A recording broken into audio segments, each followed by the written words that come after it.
Bonjour à toutes et à tous. Un petit point en vue du conseil municipal de lundi prochain, donc du lundi 19, qui va se dérouler au centre culturel. Je rappelle que vous pouvez y assister maintenant en présentiel, mais que bien évidemment nos débats sont filmés. Comme ça, vous pouvez suivre les échanges entre les conseillers municipaux et puis vous tenir informés des grands sujets. Un conseil municipal chargé, puisque alors, nous ferons un petit retour sur l'incendie qui a frappé notre territoire, sur l'est de la commune, Clé, Volandry, Montpolin, Saint-Martin. Nous aurons un sujet portant sur la vente de bois, je reviendrai. On va parler lotissement, on va parler mobilité douce, on va parler finances, beaucoup de dossiers. On va parler comme d'habitude de ressources humaines avec des créations qui sont en fait des renouvellements de postes, puisque nous avons un certain nombre de contractuels, les contrats arrivant à leur terme, on renouvelle les contrats. On parlera aussi environnement avec un rapport sur l'eau et l'assainissement collectif. Et puis enfin, nous aurons un sujet important à donner, un avis sur l'installation d'unités de méthanisation sur l'As. Donc voilà, conseil municipal chargé. Premier point à l'ordre du jour, forêt municipale communale de Beaugency-en-Anjou, donc Saint-Martin-d'Arcé, gérée par l'ONF. Nous aurons donc à nous prononcer sur les opérations de vente de bois, puisque, comme vous savez, la destruction d'une partie de la forêt nous oblige à vendre le bois dans un délai très rapide. Ça représente pour la ville un peu plus de 7000 mètres cubes de bois. C'est l'équivalent de 10 ans d'exploitation. Donc on gère bien évidemment les opérations avec l'ONF et Sophie Sibyl, qui est le maire délégué en charge de la gestion de la forêt, va effectivement intervenir. Ça sera aussi l'occasion de faire un retour sur l'incendie. Donc deux points majeurs, l'incendie est éteint, mais contrairement à ce qu'on pouvait penser, il n'est pas éteint depuis plusieurs semaines, mais il est éteint simplement depuis le début de la semaine, puisque depuis le début de la semaine, il n'y a plus de fumerolles. Donc ça, c'est plutôt une bonne nouvelle.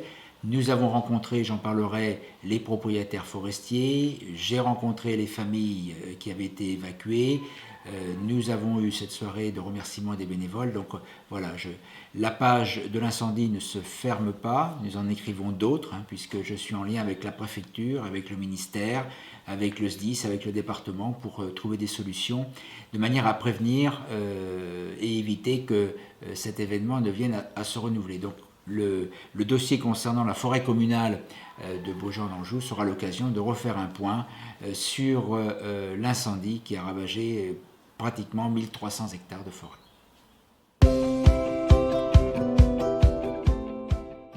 J'avais annoncé dans mes précédentes vidéos que nous aurions de très nombreux sujets concernant les lotissements. Eh bien, promesse tenue, puisque nous parlerons de la création d'un petit lotissement sur le secteur de l'Anou avec l'opérateur, le bailleur Maine-et-Loire Habitat, donc création de 19 logements.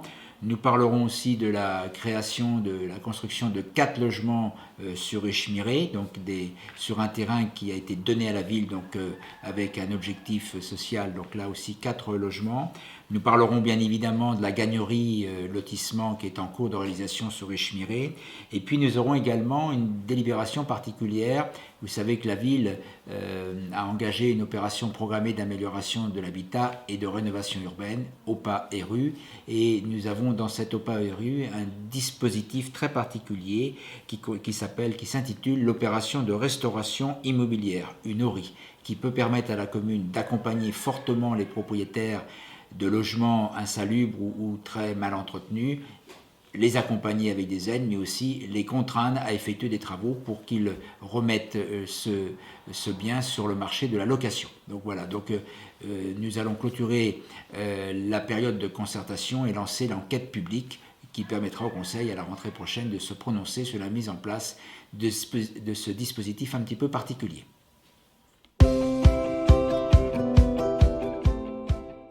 Mobilité douce, on en parle depuis très longtemps, on travaille, on a réalisé des ateliers, etc. Aujourd'hui, nous allons présenter, Laurent Biteau, le président de la commission voirie, va vous présenter le schéma des priorités, donc travaux qui seront engagés en début d'année prochaine. Donc c'est intéressant parce qu'on commence à avoir une vision globale, sachant que nous aurons certainement sur Baugé à réfléchir aussi à un plan de circulation qui va être mené parallèlement. Et puis un sujet qu'attendent beaucoup les habitants de Bossé et du Vieil Baugé, c'est la sécurisation de l'entrée du lotissement Lentifère. Donc nous sommes parvenus à un accord avec le propriétaire du Porche et nous avons donc aujourd'hui à faire valider la création d'une voie indépendante qui évitera de passer sur le Porche et qui permettra de sécuriser l'accès à ce lotissement. Donc un dossier important. Finance, beaucoup de dossiers finances. Aujourd'hui, la collectivité a lancé beaucoup de projets, notamment d'investissement. Nous avions prévu un peu plus de 7 millions d'euros d'investissement cette année, sachant qu'habituellement, on ne dépasse pas les 4 millions, 4 millions et demi. Et bien là, cette année, les marchés se sont avérés fructueux, les entreprises efficaces, et donc on a un petit peu d'avance sur le plan de marche, notamment avec les gros travaux sur la maison France Service, les travaux de sécurisation sur Chauvirey-le-Rouge, l'église de Baugé, le tribunal. Donc nous sommes dans nos objectifs, bien évidemment, mais ça nous oblige à réajuster et réaffecter les crédits. On va parler aussi tarifs. On aura sans doute, le Conseil aura à se prononcer sur une augmentation qui n'est pas au niveau de l'inflation, je vous rassure, mais une petite augmentation parce que dans beaucoup de services, nous utilisons les bâtiments, et donc qui dit bâtiment, dit gaz, dit électricité, dit eau, donc une augmentation liée à l'augmentation des fluides. Nous parlerons aussi de taxes d'aménagement avec un ajustement du taux pratiqué sur la commune. Bon, il y a beaucoup de projets et donc beaucoup de dépenses supplémentaires que la commune expose. Donc on va proposer une révision du taux et puis ça nous permettra de nous aligner sur les taux pratiqués par les communes donc de la côté de commune.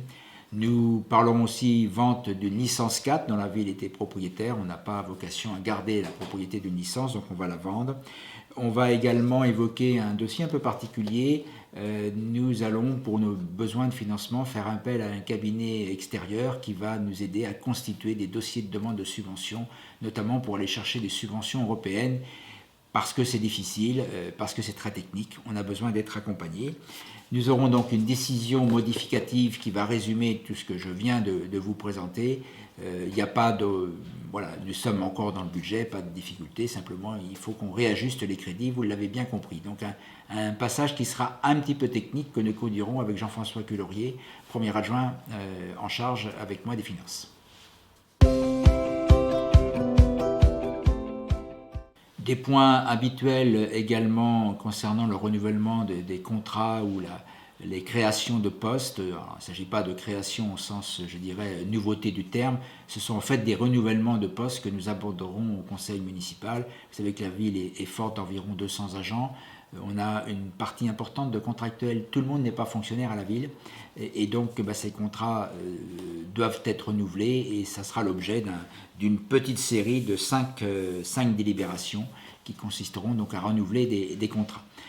Je rappelle d'ailleurs que la ville recherche depuis quelques semaines un agent titulaire du diplôme en économie sociale et solidaire pour travailler au CCAS et que nous avons lancé un recrutement concernant un conducteur de travaux. Nous avons beaucoup de chantiers et aujourd'hui on a beaucoup d'idées, beaucoup de projets, mais il faut nous aider sur le terrain à réaliser. Donc là, un recrutement qui est lancé. Et puis nous aurons également Patrick Laborde, le maire délégué de Fougeray, nous présentera les rapports sur l'eau, sur l'assainissement collectif et non collectif. Donc c'est des rapports qui nous viennent de la côté de commune, donc ça sera une information toute simple faite au conseil municipal. Le conseil municipal de Baugé-en-Anjou s'était prononcé favorablement pour la création d'une unité de méthanisation portée par un groupe d'agriculteurs du Baugeois. Les travaux ont commencé, c'est situé au niveau de Vernus, en direction Pontigny. On voit déjà les travaux, donc une unité de méthanisation qui va se construire. Et il y a le même projet sur l'As, à côté de l'usine de valorisation énergétique et à côté des services. Donc le conseil municipal va devoir donner un avis. Bon, sans grande surprise, les commissions environnement et agriculture sont favorables à ce projet qui est complémentaire du projet de Baugé en Anjou. Et les deux projets vont alimenter le réseau gaz qui permettra lui-même d'alimenter la station bio-GNV. Donc bio comme biologique bien évidemment, GNV comme gaz naturel pour véhicules. Donc la station GNV va ouvrir dans quelques jours, normalement lundi elle sera ouverte.